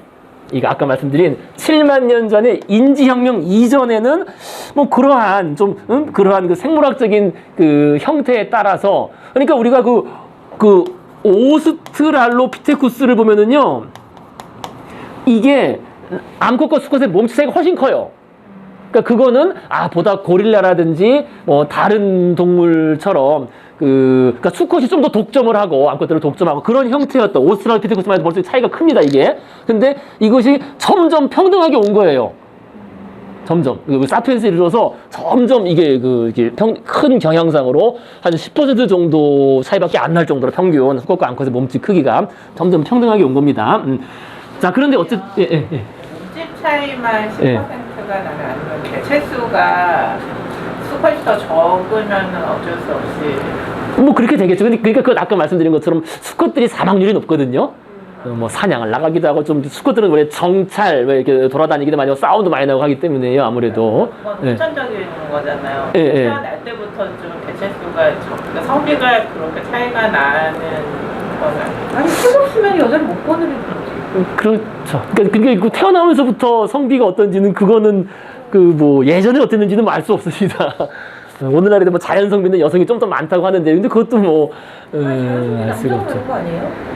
그거는 저기 뭐 옛날에 생물 시간에 남자가 조금 더 많게 보였는데 정상적인 성비는 그 통계가 너무 오래전 옛날 내기 시작. 때인가? 그때면은 네, 100점 몇 명 대 1, 뭐 100 이렇게 중국 다르고 우리 다르고 미국 다르고 그러니까 근데 자연 성비라는 게 오늘날 이 현대 문명화된 사회에서는 이게 그죠? 실험해볼 수 있는 거. 그리고 성비는 안 되겠다. 그것도 몇십 년밖에 안 돼. 자, 그래서 어쨌든 그 오스트랄로피테쿠스만 해도 상당히 요쪽에 가깝지 않아요. 고릴라와 같은 그죠? 그 수컷이 큰 알파 수컷이 많이 독점을 하는. 근데 침팬지만 봐도 이제 알파 수컷이 독점을 하는 듯 하다가도 독점을 하는데 또 그 알파 수컷에 대한 그 견제들이 워낙 심하니까 뭐 쉽지는 않은데 어쨌든 그러니까 지금 말씀드린 건 그겁니다. 그러니까 이런 그 생물학적인 경향이 이제 강력하게 지배적이었던 시기가 쭉 있었는데 요게 7만 년 전 인지혁명 이후부터는 아마 많이 달라졌을 거라는 거예요. 아마 많이. 그러니까 왜냐면 무엇을 믿느냐에 따라 가지고 어떤 신념을 가지느냐, 어떤 그것을 믿느냐에 따라서 이것도 큰 영향을 받게 된다는 거죠. 이 결혼 형태라는 것도. 당장 우리 조선사회만 해도 그 유교적인 신념, 이 뿌리 박히면은 뭐 이제 평생 수절을 하고 과부를 하고, 그죠? 그런 거니까 어떤 걸 믿느냐에 따라서, 그죠? 아마 다양했을 것 같아요. 그러니까 아까 말씀드린 것처럼 그 이전 사회에 대해서는 모르겠는데, 이 오늘날 남아있는 이 사피엔스 수렵 채집 그 원주민들을 본다든지 또는 뭐 요 시절이 사피엔스 집단들만 봐가지고는 그걸 어떤 하나의 어떤 결혼 행태가 존재했다라고 볼 수는 없다라는 그 얘기입니다. 핵심적인 얘기는요. 지금 이 결론적인 얘기는요. 지금도 소수민족 같은 경우에는 다양한 정말 다양하죠. 그죠? 정말 다양하고 또 그것을 믿는 것들 많고요. 그죠? 그러니까 어떤 것을 믿느냐에 따라서 다르다는 겁니다. 자, 그 다음에요. 이제 73페이지. 이건 뭐 쉬운 부분이니까 쭉 가겠습니다. 73페이지 맨 아래 문단이죠. 불운하게도. 불운하게도 우리에게는 수렵 채집인 선조들이 어떻게 살았는지에 대한 확실한 지식이 거의 없다. 고대 공유 공동체와 영원한 일부일처제 학파간의 논쟁은 빈약한 증거를 토대로 한다. 수렵 채집 시절의 문자 기록은 당연히 없거니와 고고학적 증거라고 해봐야 주로 화석화된 뼈와 석기 따위다. 나무와 대나무, 가죽처럼 좀 더 썩기 쉬운 재료로 만든 인공물은 특정한 조건 하에서만 살아남았다. 그래서 나무로 된 거는 뭐 가장 오래된 게 한 30만 년, 40만 년 전 창 정도, 나무 창 정도 남아 있고 뭐 거의 남아 있는 게 없습니다. 나무는 다 썩으니까요, 그죠? 그래서 우리가 농경시대 이전의 사람들이 석기시대에 살았다고 생각하는 것은 이런 고고학적 편향 탓에 생긴 오해다. 석기시대는 목기시대로 부르는 것이 좀 더 정확하다. 그렇겠죠? 그래서 고대 수렵채집인들이 쓰던 도구는 대부분 나무로 만들어졌기 때문이다. 지금까지 살아남은 인공물로 고대 수렵채집인의 삶을 재구성하는 일에는 그래서 문제가 많다는 겁니다. 그래서 고대인들과 그 후손인 농경시대, 산업화 시대 사람들 사이에 확연한 차이 중 하나는 고대 수렵채집인들에게는 인공물이 극히 드물었고 인공물이 고대 수렵채집인의 삶에 미치는 영향은 상대적으로 대단치 않았다는 점이다. 풍요로운 현대사회의 전형적인 구성원은 평생 살면서 수백만 개의 인공물을 갖게 된다. 자동차, 집, 일회용, 기저귀, 종이전, 우유패 등등등. 그래서 우리의 활동, 신념, 심지어 감정은 거의 모두 우리가 직접 만든 물건들의 영향을 받는다. 가령 우리의 식습관은 숟가락과 잔에서 유전과학 연구실과 거대한 대양성까지 넋이 나갈 만큼 다양한 물건들의 영향을 받는다. 노래를 할 때에는 플라스틱 카드에서 10만석짜리 경기장까지, 그죠? 축구 경기장 이런 거, 그죠? 엄청나게 많은 종류의 장난감을 이용한다. 낭만적이고 성적인 관계에는 반지, 침대, 좋은 옷, 섹시한 속옷, 콘돔, 고급 레스토랑, 싸구려 모텔, 공항 라운지, 결혼식장, 출장, 의식업체 등이 따른다. 종교는 뭐 고딕성장, 무슬림의 모스크, 힌두교의 아시람, 수행하며 거주하는 곳, 토라, 두루마리, 티베트의 전경기, 기도 명상할 때 돌리는 바퀴 모양의 경전, 성직자들의 검은색 옷, 양초, 향료, 크리스마스 트리, 유대인의 경단, 묘비, 황금 성상 등을 통해서 우리의 삶의 신성함을 안긴다. 뭐 이렇게 정말 뭐 그 한마디로 인공물 속에 우리는 이제 그 둘러싸여 산다는 겁니다. 자, 75페이지 맨 위에. 그래서 우리는 이사 갈 때가 되어야 비로소 여기저기 우리 물건이 얼마나 많은지를 알게 된다. 수렵채집인들은 매달, 매주, 심지어 매일 집을 옮겼다. 가진 것을 모두 등에 짊어지고 말이다. 뭐 등에 짊어진 것도 아니고 손에 몇 가지 들고 다니는 거죠. 그래서 이사집 센터도 짐마차도 짐을 운반할 가축도 없었다. 따라서 가장 중요한 몇 가지만 가지고 견디는 수밖에 없었다. 그래서 제레드 다이아몬드, 그죠? 총교수에 쓴 제레드 다이아몬드가 그 파푸아 뉴기니에서 그 원주민들하고 많이 그 같이 생활하고 연구했거든요. 그래서 그 이후에 그 책 제목이 어제까지 세계인가 뭐 그런 책 보면은요 나와요. 그래서 그 원주민들한테 뭐를 큼지막한 뭐 선물을 줬는데 엄청 싫어한다 그러더라고요. 아주 친한 사람한테 줬으니까 이제 그 원주민도 받긴 받았는데 이걸 어떻게 갖고 다니냐? 어? 어떻게 갖고 다니냐? 그래서 그랬다고 하더라고요. 자, 그렇다면 이들의 정신적, 종교적, 감정적 삶의 태반은 인공물의 도움을 받지 않고 이루어졌다고 가정하는 것이 이치에 맞다. 지금부터 10만 년 후에 고고학자는 모스크의 잔해에서 발굴한 수많은 물건을 토대로 무슬림의 신앙과 관습을 나타내는 다양한 그림을 끼워 맞출 수 있을 것이다. 하지만 우리가 고대 수렵채집인의 신앙의식을 이해하려면 난처하기만 하다. 이것은 미래의 역사학자가 21세기 미국 10대의 사회적 행태를 재래식 우편물만 가지고 그려야 할 때 처할 딜레마와 거의 비슷하다. 그때는 전화통화 내용, 이메일, 블로그, 텍스트 메시지는 거의 전혀 남아있지 않을 테니까 말이다. 그래서 실제로 남을 수 있는 어떤 뭐 종이 뭐 이런 거만 가지고는 뭐 우편물을 그렇다도 거의 쓰지도 않는데, 그죠? 오늘날. 이거 가지고 재구성한다는 게 쉬운 일이 아니라는 겁니다. 따라서 우리는 인공물에 의존하면 고대 수렵채집인의 삶을 왜곡하게 된다. 그래서 이 문제를 시작하는 방법 중 하나는 현대의 수렵채집 사회를 살펴보는 것이다. 이들의 사회는 인류학적 방법으로 직접 연구가 가능하다. 하지만 현대 수렵채집 사회로 고대 수렵채집 사회를 추론할 때에는 반드시 주의할 몇 가지 사항이 있다. 첫째, 현대까지 살아남은 모든 수렵채집 사회는 이웃한 농경 및 산업사의 영향을 받았다. 따라서 이들 사회에서 벌어지는 일이 수십만 년 전에도 그러했으려 가정하는 것은 위험하다. 그렇겠죠. 자, 그 다음에요. 76페이지 맨 위에. 둘째, 오늘날 수렵채집 사회가 살아남은 지역은 주로 기후가 거칠고 땅이 황량하면 농사에 적당치 않은 곳이다. 그러니까 아주 척박한 곳에만 그래서 지금 남아있죠. 그죠? 그 수렵채집 사회가요. 그래서 남아프리카 칼라리 사막의 극단적 환경에 적응한 사회를 보고 양치강 유역처럼 비옥한 지역에 자리 잡았던 고대 사회를 이해하는 것은 잘못될 여지가 매우 크다. 특히 칼라리 사막 같은 곳의 인구 밀도는 양치강 유역보다 훨씬 더 낮다. 이것은 인간 무리 규모와 구조 그리고 무리들 간의 관계에 대한 핵심 질문에 지대한 영향을 끼친다. 그러니까 과거에는 풍족한 지역에서도 수렵채집해서 살았을 것이고 한데 그것을 오늘날 그 아주 그 척박한 환경에서 살아가는 사람들의 삶의 형태가 그를 가지고 일반을 시키면 안 된다는 거였습니다. 그다음 셋째, 수렵 채집 사회들의 가장 두드러진 특징은 이들 사회가 서로 크게 다르다는 점이다. 그래서 지역별로 차이가 나는 것은 물론이고 같은 지역 내에서도 차이가 크다. 호주에 정착한 최초의 유럽인이 목격했던 원주민 사회의 엄청난 다양성이 좋은 예다. 영국인이 정복하기 직전 이 대륙에는 200에서 600개 부족에 속한 30만에서 70만 명이 살았는데 각 부족은 또한 여러 개의 세부지파로 나눠져 있었다. 개별 부족은 고유한 언어, 종교, 규범, 관습을 가지고 있었다. 오늘날 호주 남부의 애들레이드에 해당하는 지역 주변에 살던 여러 일족들은 자신들이 부계로 개성된다고 여겼다. 이들 일족은 엄격히 영토만을 근거로 삼아서 더 큰 부족으로 뭉쳤다. 이와 대조적으로 호주 북부에 살던 일부 부족은 모계 쪽의 계보를 더욱 중시했고 한 사람이 어느 부족에 속하는지는 영토가 아니라 토템에 결정되었다. 그래서 고대 수렵 채집인들 사이 인종적, 문화적 다양성도 이와 마찬가지로 상당했다고 생각하는 이치에 맞다. 농프면 전에 지구에 살고 있던 500만 명에서 800만 명의 수렵 채집이 한 1000만 명도 안 되는 얼마 안 되죠. 그죠? 이런 사피엔스는 수천 개의 각기 다른 언어와 문화를 지닌 수천 개의 개별 부족으로 나뉘어 있었다고 생각하는 것이 이치에 맞다. 자, 7페이지요.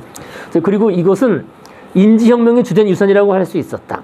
픽션이 등장한 덕분에 동일한 존재를 가지고 동일한 생태적 조건 하에 살았던 사람들도 매우 다른 상상의 실체를 만들어낼 수 있었으니까 말이다. 그래서 그 서로 다른 상상의 실체들은 서로 다른 규범과 갖추는 모습을 드러낸다. 그죠? 이것이 그 아까 말씀드린 결론입니다. 그죠? 그러니까 그 인지혁명 이후의 삶은 정말 다양했을 거라는 거예요. 동일한 환경이라고 하더라도. 예를 들어 오늘날 옥스퍼드 대학교가 있는 지역에 3만 년 전에 살고 있던 수렵 채집인 무리는 케임브리지에 살고 있던 무리와 다른 언어를 사용했을 것이라고 생각할 이유가 충분하다. 한 무리는 호전적이고 다른 무리는 평화적이었을 수도 있다. 케임브리지에 살던 무리는 공유적이고 옥스퍼드에 살던 무리는 핵가족을 기반으로 했을지도 모른다. 케임브리지에 살던 무리는 자기네 수호 정령의 모습을 담은 목상을 제작하는데 많은 시간을 보냈을지 모른다. 이에 비해 옥스퍼드에 살던 무리는 춤을 통해 예배를 드렸을 수도 있다. 전자는 환생을 믿는 반면 후자는 이것을 난세로 생각할 수도 있다. 한 집단에선 동성애가 용인되는 반면 다른 집단에서는 금기였을 수도 있다. 그래서 요컨대 현대 수렵 채집인들에 대한 인류학적 관찰을 통해서 우리는 고대 수렵 채집인들에게 어떤 가능성들이 있었을지 이해할 수 있지만 고대엔 그 가능성의 지평이 훨씬 더 넓었고 그 대부분은 우리 시야에서 가려져 있다. 다 사라졌으니까요. 그죠? 알 수가 없는 거죠. 호모사피엔스의 자연스러운 삶의 방식을 둘러싼 78페이지요. 뜨거운 논쟁은 주된 쟁점을 놓치고 있다. 그러니까 인지혁명 이래 사피엔스에게는 단 하나의 자연스러운 삶의 방식이라는 존재하지 않았다는 점. 그러니까 이제 아까 말씀드린 것처럼 우리가 그죠? 과거 선사시대의 사람들은 어떻게 살았을까라고 했을 때 이제 보통 이렇게 생각한다는 거예요. 하나의 자연스러운 삶의 방식이 있지 않았을까라고 생각하는데 이제 그것은 이제 주된 쟁점을 놓치고 있는 거다. 이제 그런 지적입니다. 그래서 당황스러울 정도로 많은 가능성 가운데 어떤 것을 문화적으로 선택하느냐라는 문제가 있었을 뿐이다. 그렇죠. 그러니까 당장 우리나라만 봐도 그 고구려 신라 백자가 있었고요. 그죠? 그 육가야가 있었는데 육가야라는 게 또 다 달랐을 거예요. 각자 믿는 그죠? 어떤 것들이 다 달랐을 것이고. 그러니까 서로 뭉치지 않았겠죠. 게다가 오늘날엔 뭐 육가야를 넘어서 다른 가야도 막 있다고 하더라고요. 뭐 고구려 신라 백자도 마찬가지. 벌써 다르잖아요. 고구려 삶의 모습과 그 백제 사람들의 삶의 모습이. 그럼 언어는 통했을 것이냐? 뭐 언어도 아마 뭐 그 정도 아니었을까 싶어요. 오늘날 뭐 스페인어와 포르투갈어 정도. 그죠? 그래서 스페인어, 포르투갈어는 분명히 다른 언어긴 하지만 또 배우지 않아도 이렇게 소통은 가능하다며요. 그죠? 그러니까 뭐 고구려, 신라, 백제, 또 부여어도 따로 있었을 것이고, 부여 옆에 만주어도 있었을 것이고, 뭐, 그죠? 여진도 여러 가지 언어가 있었을 것이고. 그래서요, 정말 이 말이 맞아요. 당황스러울 정도로 많았을 거라는 겁니다. 그러니까 그 고개 하나 또는 뭐 강을 하나 건너면은 완전히 말이 달라져서 어떤 경우에는 못 알아듣는, 그러니까 큰 강 같은 경우에는 아예 부족 자체도 달라서 아예 못 알아듣는 그런 언어로 살지 않았을까. 그래서 오늘날에도 당장 그 언어가 가장 많은 그 언어 다양성이 풍부한 지역이 그 인도하고 그 파푸아뉴기니거든요. 그러니까 뭐 인도 같은 경우도 는 정확히 조사가 됐나? 다 안 됐다고 하는데 거의 뭐 1000개 가까이, 그죠? 뭐 남아있는 게 1000개 좀 아까는 안 되는. 근데 파푸아뉴기니 같은 경우는 정확히 조사가 안 됐어요. 1000개가 넘어요, 어쨌든. 파푸아뉴기니 같은 경우는 물론 큰 섬이지만 그 안에 아직도 남아있는 언어가 1000개가 넘는다는 거예요. 그러니까 고개만 넘어가면은 그러니까 한 뭐 반경 8km 또는 뭐 넓어봤자 그 한 20-30km를 넘어가면은 언어가 다른 이제 부족들이 있다는 거예요. 뭐 수백 명에서 수천 명이 이루어진. 그러니까 그 안에 1000개가 있으니까 엄청난 거죠. 우리도 이제 그랬다는 거예요. 예전에 생각해보면요. 그죠? 가야 뭐, 그죠? 아마 틀림없이 가야도 언어가 달랐을 거예요. 가야 언어. 또, 그죠? 뭐, 일본도 마찬가지일 거고요. 지역마다. 일본어는 우연한 그 뿌리가 같다고 이야기를 많이 하고요.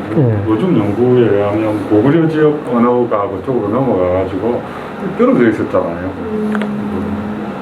그거 자체로 이렇게 그게 되는 거니까 한 500년 지나면 완전히 다른 것처럼 못 알아듣게 이렇게 되는 거죠. 그렇죠. 예. 뭐, 당장 뭐. 그만큼 사람들이 왔다 갔다 할 필요가 없었다는 이야기 아닐까 이렇게 많이 그렇죠. 왔다 갔다 할 필요도 없었고 하기도 어려웠고 그러니까 지금 오늘날 한 6,000개가 안 되는 언어가 남아 있는데요. 5,100개 현재 뭐 3일마다 하나씩 언어가 없어진대요. 3일마다 하나씩 새로 그 과거의 언어가 사라진다고 해요. 3일마다. 파푸아뉴기니 그러니까 이제 거기 이제 사라지는 거죠. 그 사람들이 이제 수렵 채집 생활을 그만두고 산업화 되는 거니까 무명화 되는 거니까요. 그러니까 3일마다 하나씩 없어지니까 1년이면 한 100개가 없어지는 거죠. 300에서 1년에 100개 없어지니까 10년이면 1000개가 없어지는 거고 뭐 그렇게 되는 거죠. 그죠? 문화의 유학하는 사람, 일부 사람들은 지금 사라지는 언어들 사라지기 전에 이렇게 계속 모으고 있는. 모아서 하려고 그 복잡한 지역 중에 하나가 또 유럽이죠. 유럽은 그 정말 그죠? 조그만 집단들의 언어가 다 이렇게 됐고 또 유럽도 그렇고 뭐 다 마찬가지예요. 어느 지역이건 안 그런 지역이 없어요. 그 오늘날에는 이제 크게 이렇게 그 민족국가 단위로 보니까 하나처럼 보이지만 뭐 당장 뭐 우리만 해도 그렇지 않다. 어쨌든 지금 얘기는 그겁니다. 지금 아까 나왔던 것처럼 그러니까 그 정말 당황스러울 정도로 다양한 삶의 가능성이 있었을 것이고, 그 아까 나왔던 그 어떤 부부, 그죠? 남녀의 어떤 결합 형태도 정말 다양했을 것이다. 그것을 어떤 하나의 자연스러운 삶의 방식으로 이렇게 그 일반화해서 볼 수는 없다. 특히나 인지혁명 이후에는 그렇다라는 이제 그런 결론이겠습니다. 자, 그 다음에 계속 가시겠습니다. 최초의 풍요사회. 그럼에도 불구하고 농경시대 이전 세상의 삶에 대해 일반화할 수 있는 내용이 있을까? 대부분의 사람들은 수십 명, 기껏해야 수백 명으로 구성된 작은 무리에 속해 살았으며 무리 속의 개체 모두가 인간이었다고 보아도 무리가 없을 듯하다. 이 마지막 대목을 굳이 적은 것은 이것이 당연한 이야기가 아니기 때문이다. 이제 여기서 이제 그 유발 하라리의 시각이 들어갑니다. 그러니까 농경 및 산업사회의 구성원은 대부분이 가축화된 동물이라는 거예요. 이걸 사회 구성원으로 보는 거야. 우리가 기대던 닭이나 이 소 이런 거를. 그러니까 이거는 물론 이들은 주인과 평등하진 않지만 그럼에도 구성원임은 분명하다. 그러니까 우리가 과거 노예들, 그죠? 로마 시대 노예를 사회 구성원으로 봐야 되느냐, 그죠? 노예라고 하면은 봐야 되지 않겠어요? 그러니까 마치 그것처럼 보는 겁니다. 그죠? 이런 가축화된 동물, 그죠? 소나 돼지 이런 것들도 우리 사회 시스템의 필수적 구성 요소라는 거예요. 그러니까 구성원으로 봐야 된다는 거죠. 유발 하라리는 좀 그런 관점이 좀 강합니다. 그래서 오늘날 그러니까 뉴질랜드 사회는 450몇 명의 사피엔스와 5천만 마리의 양으로 구성되어 있다. 그러니까 5천만 마리의 양이 없으면은 뉴질랜드 사회가 성립하지 않으니까 그렇다는 거예요. 그죠? 이게 아마 그런 얘기일 겁니다. 그러니까 사회의 필수 구성 요소로서 이 가축들도 사회 구성원으로 봐야 된다. 이런 얘기입니다. 이런 일반 원칙의 유일한 예외가 개이다. 그래서 개는 인간이 길들인 최초의 동물로 그 시기는 농업혁명 이전이었다. 그래서 한 대략 2만 년 전 정도. 정확한 시기에 대한 전문가들의 평가는 엇갈리지만 약 1만 5천 년 전에 이미 가축화된 개가 존재했다는 명백한 증거가 있다. 그러니까 1만 5천 년 전은 명백하고 아마 거슬러 올라가서 한 2만 년 전 정도 되지 않겠느냐라고 추정하고 있습니다. 개가 인간 무리에 합류한 시기는 이보다 수천 년 전, 한 2만 년 전일 가능성이 있다. 개는 사냥과 싸움에 이용되었으며 야생동물이나 인간의 침입을 알리는 경고 시스템으로 활용되었다. 그래서 지난번에 말씀드린 것처럼 개가 이제 인간과 어떻게 공존하게 됐느냐라고 하면 늑대였겠죠. 처음에는 늑대였는데 늑대들은 그 아주 빠르게, 그죠? 그 어떤 사냥, 그죠? 그 동물들을 몰아가는 거는 잘해요. 근데 마지막에 결정타는 가하지 못하거든요. 자기보다 동물이 클 때. 그 중에 이제 하나 정도 여러 늑대가 달려들어서 하나를 잡아먹는데, 우리 인간들은 그렇게 구석에 몰린 것들이 있으면은, 그죠? 늑대가, 그런 가축들, 어떤 그 동물들을 구석에 몰아넣으면은 가가지고 이제 인간들의 어떤 창이나 도구로 결정타를 가할 수 있는 거지. 아마 그런 식으로 협업하는 식으로 발전하지 않았을까, 시작되지 않았을까라고 생각합니다. 지금도 사냥하는 사람 그렇잖아요. 사냥개 쫙 풀어놓고 그러니까 개가 이제 그거를 몰고 결정탄 인간이가 하는 거지 마지막에 그죠? 예. 그래서 세대를 거듭하면서 이들 두 종은 서로 의사소통이 잘 되도록 진화했다. 그래서 동료인 인간의 필요와 감정을 잘 경청하는 개는 추가적인 보살펴고 먹을 거를 얻었으며 살아남을 가능성이 더 커졌고 그런 개의 유전자가 훨씬 더 많이 퍼져갔겠죠. 그래서 이와 동시에 개는 자신의 필요에 맞게 인간을 조정하는 법이 왔다. 그래서 이게 단순히 그 과거에 대한 추정의 사례인데요. 이건 실제로 실험한 사람이 있어요. 러시아 과학자가. 옛날 구소련이죠. 구소련 과학자가 이 시베리아에 있는 야생 여우. 그러니까 야생 여우를 우리가 가축화할 수 있느냐. 그러니까 애완동물로, 그냥 가축이라기보다는 애완동물로 가축할 수 있냐라 해서 여우가 엄청 의심이 많고 까탈스럽고 오늘날 유튜브 봐도 여우 기르는 사람이 있는데 그죠? 여우 기르는 거는 정말 삶을 포기해야 된다고 할 정도로 아무리 가축화된 여우도 아주 까다로워요. 까다로워서 다 긁어놓고 쉽지 않은데 근데 그 소련 과학자가 실험을 해가지고 실험을 단순하게 했어요. 단순하게 그냥 여우를 농장에서 크게 길러가지고 그 중에 인간을 잘 따르고 낑낑거리고 막 귀여움 또 그죠? 하고 이런 애들은 이제 따로 분리해가지고 얘들만 또 이제 자손을 낳도록 하고 나머지 애들은 그냥 또 방사해버리고 그래서 그런 식으로 몇 세대를 걸으니까 의외로 빨리 한 50년 만에 거의 개와 같은 우리 요즘에 개냥이라 그러나요? 그러니까 고양이도 사실 그렇게 된 거예요. 오늘날 고양이가 원래 그렇지 않잖아요. 고양이가 와서 막 인간한테 비비고 이게 말이 안 되거든요. 근데 지금 우리가 불과 몇십 년 만에 그런 고양이들을 이제 왜냐면 그런 애들을 번식시키고 새끼 나면 또 막 우리 인간이 보살펴주고 하니까 애들이 살아남는 거 아니에요, 다. 그죠? 그런 유전자가 금방 퍼지는 거지. 그래서 이제 그 실험을 하기 전에는 사람들이 그래도 그거는 수백 년, 수천 년은 걸리지 않겠느냐 했는데 생각보다 빠르게 선택교배죠, 선택교배. 유전적인 검사 필요 없이 그냥 단순히 행태만 가지고 인간을 잘 따르고 인간한테 덤비지 않고 어린애처럼 보채고 낑낑대고 이런 애들만 골라서 교배시켰더니 금방 4, 50년 만에 그런 종이 순화가 되더라라는 겁니다. 그래서 오늘날 개냥이를 보면은 정말 그런 것 같아요. 정말 요즘 고양이들은 정말 이거는 위험한 생각 있지 않나요? 네? 조금 위험한 생각이지 않나요? 이게 그러니까 이바라의 이 관점을 보면 이게 만약 구성원이라고 생각을 한다면 만약에 아까 얘기 나온 것처럼 당뇨병이나 그런 사람이 있는 이렇게 몰아놓고 선택교배를 해서 그렇게 되면 언젠가는 한계를 알 수 그렇겠죠. 이게 인간이라면 말도 안 되는 일이잖아요. 근데 이게 강아지나 여우를 인간의 관점에서 얘네들만 선택해서 이렇게 한다는 거는 조금 거부감이 있을 수도 있지 않을까. 그러니까 이제 실험 자체요? 그러니까 좀 약간 그런 관점에서 보면 좀 위험하니까 너무 인간 위주의. 죽인 건 아니니까. 그러니까 원래 야생동물. 근데 이제 어쨌든 인간이 지배종이다 보니까 방사를 하면 도태될 가능성이 훨씬 크겠죠. 요즘 개 가지고 그런 실험 한다 그러면 들고 일어날 사람들이 많지 않아요? 그렇죠. 맞아요. 요즘에 많죠.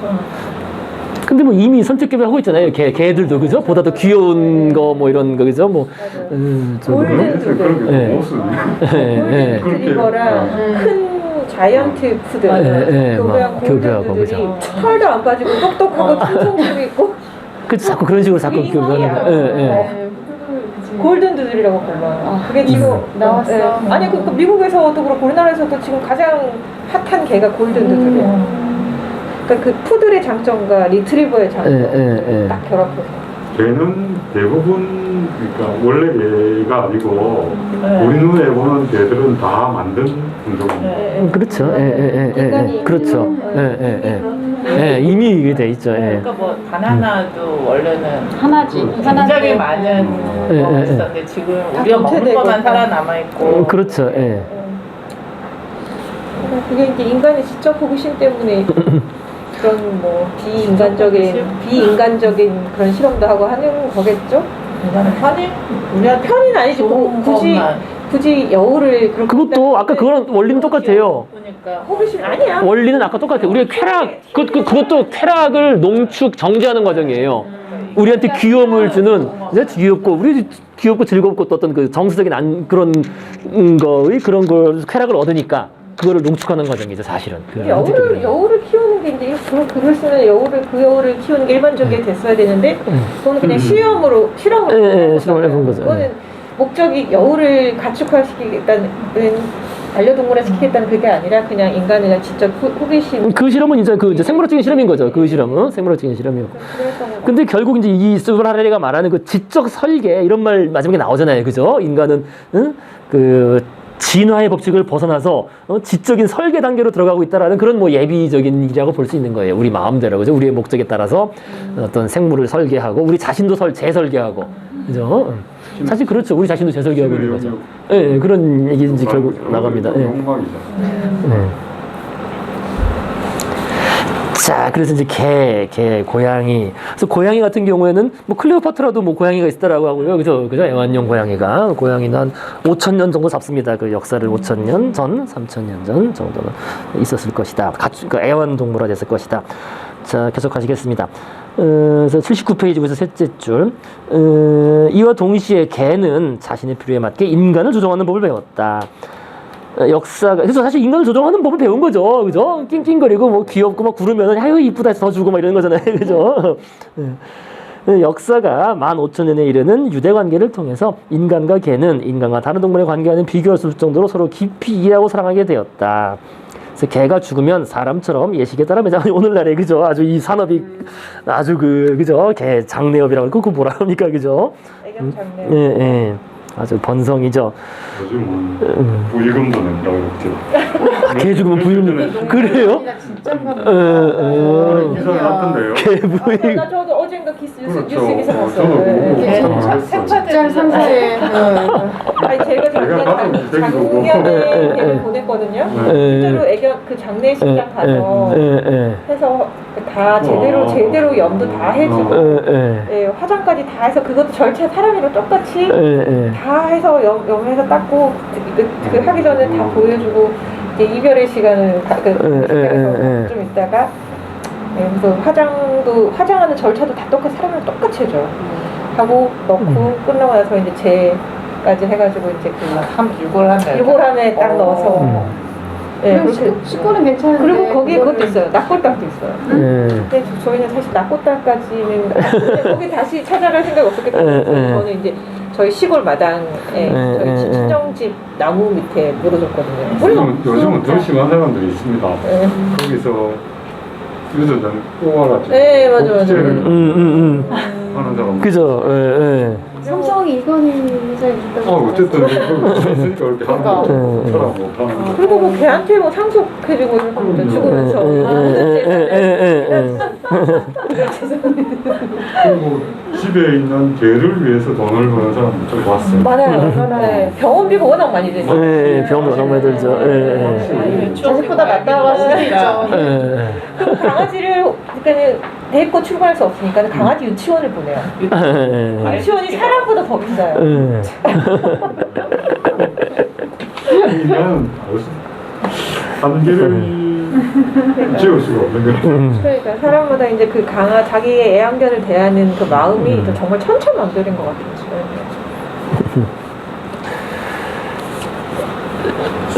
그래서 그 위에 있는 그림이 그죠? 그 사진이 그거잖아요, 그죠? 최초의 애완견일까? 북부 이스라엘에서 발견된 12,000년 전의 무덤 속에는 50세 정도의 여자와 강아지 뼈가 들어있다. 저 오른쪽에 있는 위에 있는 게 그죠? 강아지네, 그죠? 강아지 여자의 머리가 까지 묻혔다. 그녀의 왼손은 개 위에 놓여 있었는데 이는 감정적 유대 관계를 시사한 것으로 해석된다. 물론 다른 해석도 가능한데, 약간 이 강아지는 사후세계 순문장에게 주는 선물들 같이 이제 뭡니까 그거 순장을 하는 것일 수도 있고 뭐 그건 알 수 없는데 어쨌든 뭐 애완견이 있었다는 겁니다. 이렇게 아주 인간하고 친밀한 문제로서. 자, 그래서 우리가 그 애완동물을 왜 좋아하는지에 대해서 생물학적인 이유는 나중에 혹시 나오게 되면 또 말씀드리겠습니다. 자, 그 다음에요. 79페이지 아래쪽에 같은 무리 구성원들은 서로를 매우 잘 알았으며 그래서 수십 명에서 뭐 수백 명 평생을 친구와 친척에게 둘러싸인 채 살아갔다.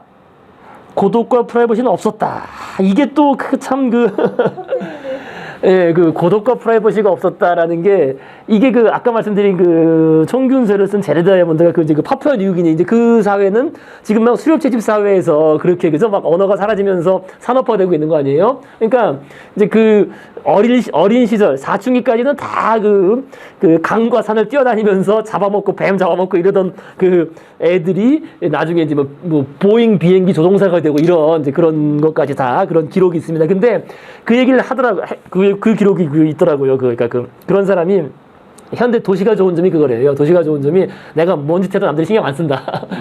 옛날 숲속에 살 때는 뭐든지 다, 그죠? 일거수일투족을 다 감시당하거나 서로 끊임없이 얽혀있거나 하니까, 힘들었는데, 도시에서 사니까, 사람들은 많지만, 내가 뭔 짓 해도 신경 안 쓴다. 법만 어기지 않으면은, 그래서 아주, 좋다라는 그런 보고도 있었습니다. 물론 또 한편으로 또 너무 그러니까 또 문제가 되겠죠. 또, 고독하고, 고독을 느끼고, 정신질환도 겪는 거지만은요. 어쨌든 고독과 프라이버시가 그 분명합니다. 그래서 이웃 무리들은 자원을 놓고 경쟁했을 테고 싸우기도 했을 것이다. 80페이지 맨 위로 가서요.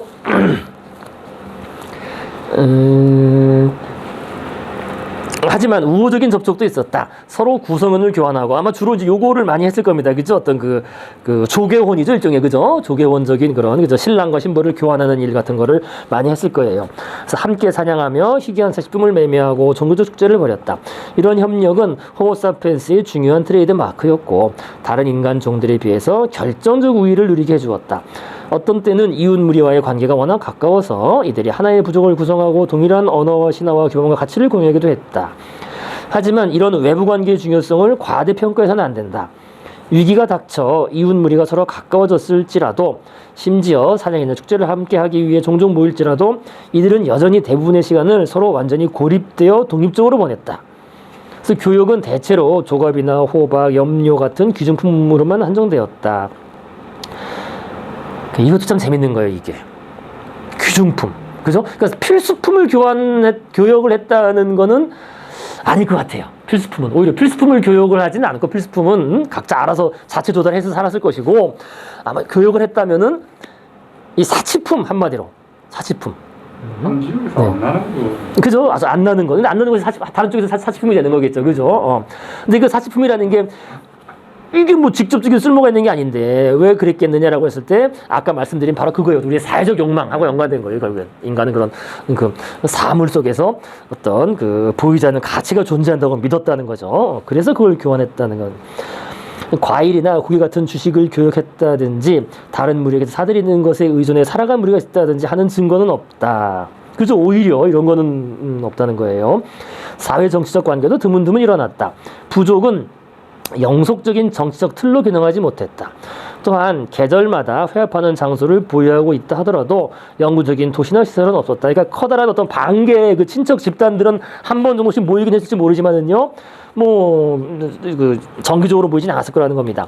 그래서 평균적인 개인은 몇 달 동안 자기 집단 외의 사람은 보지도 듣지도 못하며 살았고 평생 만나는 사람도 불과 몇백 명을 넘지 않았다. 사피엔스 집단은 넓은 지역에 희박하게 퍼져 있었다. 농업혁명 이전 지구 전체 인구수는 오늘날 카이로보다 적었다.